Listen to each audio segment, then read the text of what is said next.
The focus today is living and expressing your power with integrity without concern of how it's being received by others. So as we're pulling the energy in, we tend to, and doing theta and doing the things that we do, you do become your superpower. You're activating all the beyond senses.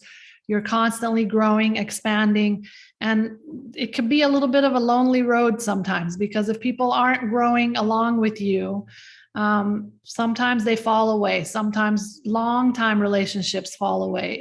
It's just the notion of, as we grow, we either are growing along with our loved ones and community, or sometimes we grow way further past, and it's either bridgeable or it's not bridgeable.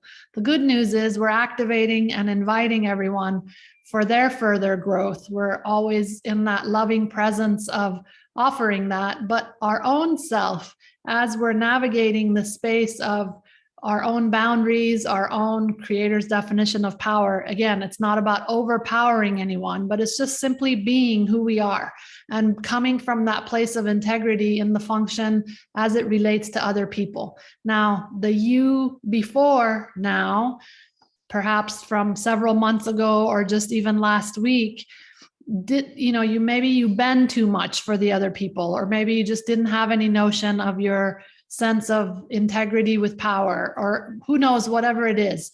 The way that you have acted before will be different than the way you act now, as you are growing and expanding and transforming. Other people don't know this is what you're doing. They have no idea what your growth levels are unless you're sharing every item with them that you're transforming through. So they will receive you differently. Sometimes not so great. Sometimes like, what the heck is going on with you? So whatever it is, it's not our responsibility. Our responsibility is simply to be in integrity, functioning with our powers and superpowers as defined from Creator. We're not overpowering. We're not squashing anyone. We're just simply being. So really bringing that energy in, and then shaving off or cutting off or creating space from that part of us that looks to how people are receiving us. Because people are going to receive us all kinds of different ways. And if you come into your power and you function from there, they will feel sometimes a little like, so that's okay. That's for them to decide how they want to adjust to you being in your powerful mode of presence. And it's fine for you to also define your boundaries. Like, hey, I've been really working on my boundaries, so now this kind of interaction doesn't really work for me. This is how it would work for me, and I've changed, so I'm just going to share that with you, or however way you want to do it. But basically, we're bringing that expression and living within our power as defined by Creator with integrity, without concern of how others are receiving it. So that's a big one, because a lot of times, especially if we have pleasing qualities about us, we really want to make sure the other people around us are pleased and not displeased. That's a really tough one. So we just want to free up the space so you can be who you are and do what you do, because you're an incredible being of light, and the world needs your activated self to light up as many people as possible. So here we go. Let's do it.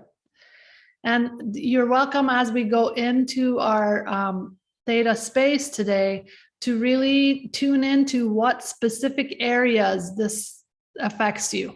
There might be a specific person or people or situation. Maybe you don't feel empowered at work, whatever it is. So if it's a particular area in your life that you're already familiar with, where you kind of, it's a conditional energy going on there, bring extra light from Creator into that. Just feel like it's a floodgate, energy just pouring into this area. So let Creator handle it for you. Whatever is unsolvable right now or seems like it's a glitchy thing, surrender it to Creator. We can find better ways as we do that.